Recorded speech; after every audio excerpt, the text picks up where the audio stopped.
তামিম মূলত ক্রিকেটারকে আসলে বোর্ডে প্রয়োজন কিনা আপনার কাছে কি মনে হয়?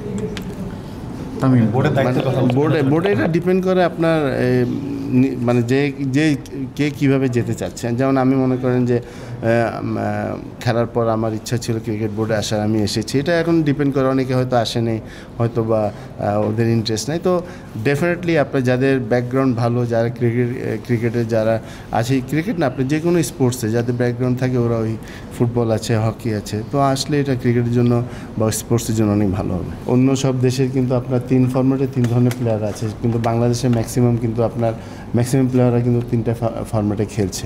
সেটাতে আপনার অপশানটা আমাদের খুব কম। বোর্ডে আসলে ক্যাপ্টেন্সি নিয়ে কোনো কথা হয়নি। তো আমার মনে হয় যে ক্যাপ্টেন্সি, সিনিয়র প্লেয়ার, তারপর রিটায়ারমেন্ট, তারপর কারা ফিচার, এগুলো কিন্তু আসলে জাস্ট এগুলো বাইরে না বলে আপনি যারা যে ডিপার্টমেন্টে আছে সেভাবে কথা বললে ভালো। কারণ এটা বাইরে গেলেই কিন্তু আপনার প্রেশারটা অনেক চলে আসে, এবং প্রেশারে কিন্তু নর্মাল ক্রিকেট খেলাটা ডিফিকাল্ট হয়ে যায়, যেটা আমাদের হচ্ছে। এবং আমার মনে হয় যে যেহেতু আমাদের বোর্ডে সবাই আছেন, সবাই ব্যাকগ্রাউন্ডে ক্রিকেট প্লেয়ার ছিলেন ওনারা, তো আমার মনে হয় এইসব নিজেরাই আলাপ আলোচনা করলে ভালো। এবং যে ক্যাপ্টেন্সি নিয়ে ইনফ্যাক্ট ওই ধরনের কোনো কথা আমাদের মধ্যে হয়নি, বাট তারপরে আমি মনে করি যে ফরম্যাটে যে ক্যাপ্টেন হবে ওকে পুরো দায়িত্বটা নিতে হবে, এবং ওর পারফরমেন্স হলো মেইন। ও যদি পারফরমেন্স করতে পারে তাহলে টিমকে খুব ভালোভাবে সে পরিচালনা করতে পারবে।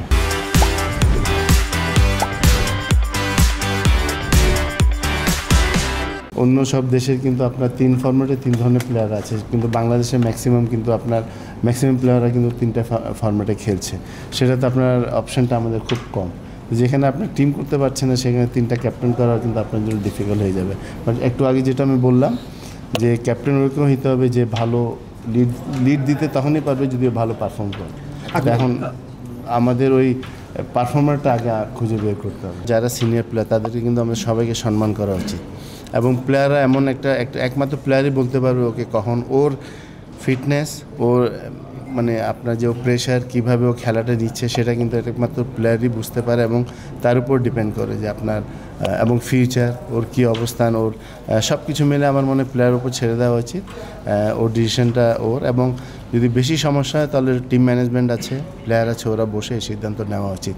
আমার মনে হয় এসব নিয়ে বাইরে আলাপ আলোচনা করাটা এটা সম্মানজনক দেখায় না। ডে বাই ডে বাংলাদেশের ফ্যাসিলিটিস কিন্তু বাড়ছে।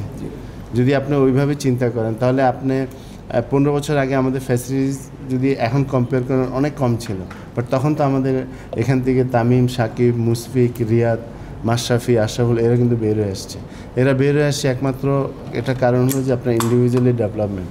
আপনার ক্রিকেট বোর্ড কিন্তু যতটুকু পারে আপনাকে হেল্প করবে, কিন্তু আপনি ইন্ডিভিজুয়ালি যদি আপনি ডেভেলপ না করেন তাহলে আপনি ভালো প্লেয়ার হতে পারবেন না। আপনি ভালো প্লেয়ার হতে পারবেন, কিন্তু আপনার কোয়ালিটি প্লেয়ার লাগবে। বাংলাদেশে এখন সমস্যা যেটা, আমাদের ভালো প্লেয়ার অনেক আছে, বাট কোয়ালিটি প্লেয়ার অনেক কম।